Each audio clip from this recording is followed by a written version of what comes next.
Good morning, praise the Lord. ઈશ્વરનો આભાર માનતા ફરીને એકવાર આજના દિવસની શરૂઆત પણ પ્રભુના વચન અને મનન દ્વારા કરીએ.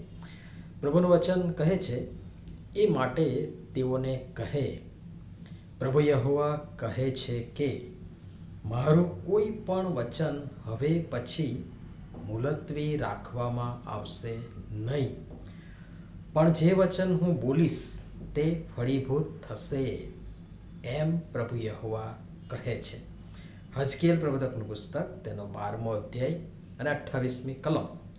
આજનો વિચાર: ખ્રિસ્તમાં અતિ પ્રિયવાલા મિત્રો, પ્રભુ ઈસુ ખ્રિસ્તના પ્રિય અને મધુર નામમાં આપ સર્વને સવારની પ્રેમભરી સલામ સાથે ખૂબ સારી શુભેચ્છા.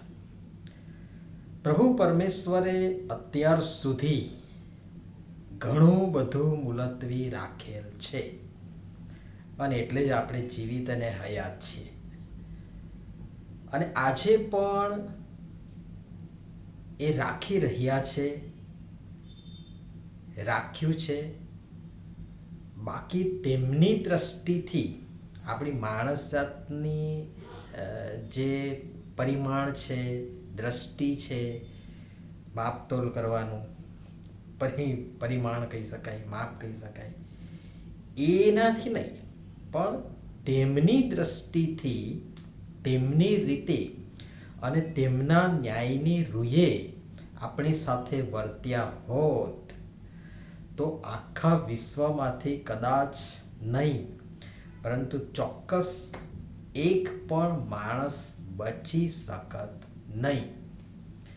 આપણે હંમેશા, જે 12મા અધ્યાયની 25મી કલમમાં પણ એ શબ્દ વાપર્યો છે, આપણે હંમેશાનો આપણો દંગાખોર, દંભી, આડંબરી, છલ કપટથી ભરેલો આડો અને ફિતૂરી સ્વભાવ આપણને પોતાની દુર્વાસનાઓ તરફ ખેંચે છે અને લલચાવે છે અને પરીક્ષણમાં પાડે છે. એ દુર્વાસના પછી ગર્ભ ધરીને પાપને જન્મ આપે છે અને આ પાપ પરિપક્વ થઈને મોતને ઉપજાવે છે અને આપણો નાશ થાય છે.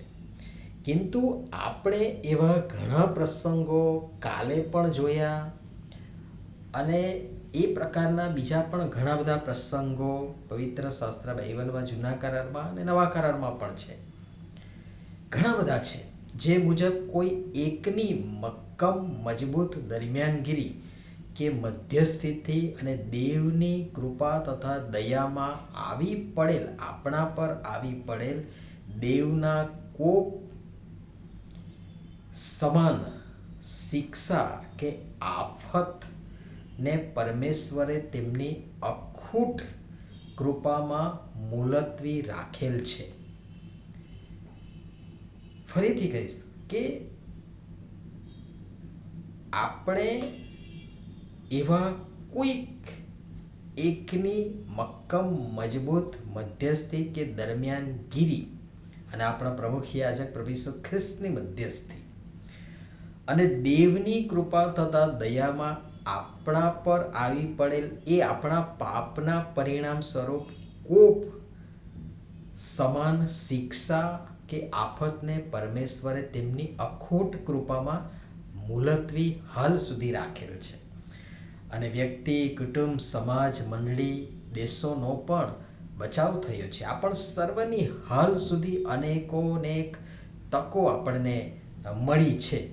યુનાના સમયમાં પણ જે અગમચેતી આપવા, નાશ સંહારની ચેતવણી આપવા યુનાને મોકલે, અને એ તો જાણતો જ હતો. પછી જે પ્રસંગ બન્યા એ પણ આપ સર્વ જાણો છો.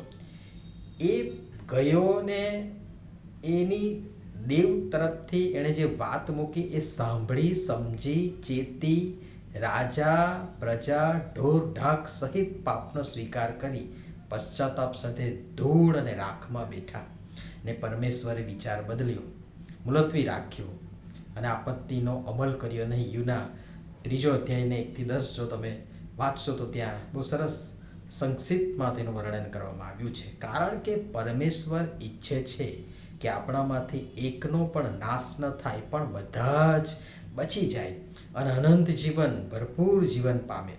બીજો પિત્તર 3, જેને હું વારંવાર ટાંકું છું, 9મી કલમમાં કહ્યું છે કે વિલંબનો જેવો અર્થ કેટલાય કરે છે, તેમ પ્રભુ પોતાના વચન સંબંધી વિલંબ કરતો નથી, પણ કોઈનો નાશ ન થાય, પણ સઘળા પશ્ચાતાપ કરે, એવું ઈચ્છીને પ્રભુ તમારા વિશે ધીરજ રાખે છે.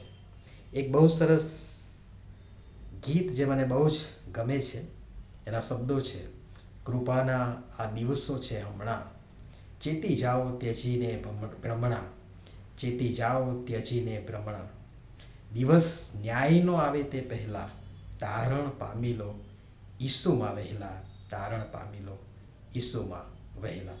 પ્રભુ પરમેશ્વર તેમની અખૂટ કૃપા સમેટી લઈ અત્યાર સુધી મુલતવી રાખેલ આપણા પરના તેમના કોપને રેડી દે તે પહેલાં આવો સચેત થઈએ, જાગૃત થઈ, સાવધ થઈ, પાપથી પાછા ફરીએ, પસ્તાવો કરીએ, અને પ્રભુ આપણને આ બધી બાબતો સમજવા સહાય તથા મદદ કરો. નમીએ પ્રાર્થના કરીએ. પ્રેમાળ પિતા, અમને આપની અમારા પરની કૃપા અધિક થઈ, એના બદલામાં અમારે તમારી ગમ વધુ ને વધુ આવવું જોઈએ. એના બદલે અમે બેફામ બની દૂર સુદૂર નીકળી ગયા, બધું ગુમાવ્યું, વેડફ્યું, ખુંવાર થયા. પણ તમારી કૃપા આજે પણ એવી ને એવી જ છે. અમારે માટેના નાશ, કોપ, સંહારને તમે તમારી અખૂટ દયાથી સમાવી સમેટી હાલ સુધી મુલતવી રાખેલ છે. તેનો લાભ લેતા અમે નવેસરથી અમારા જીવનોને તમને સમર્પિત કરીએ. માટે કૃપા કરી અમારી સૌની તમે સહાય તથા મદદ કરો. પ્રભુ ઈસુના નામમાં આમેન. ધન્યવાદ.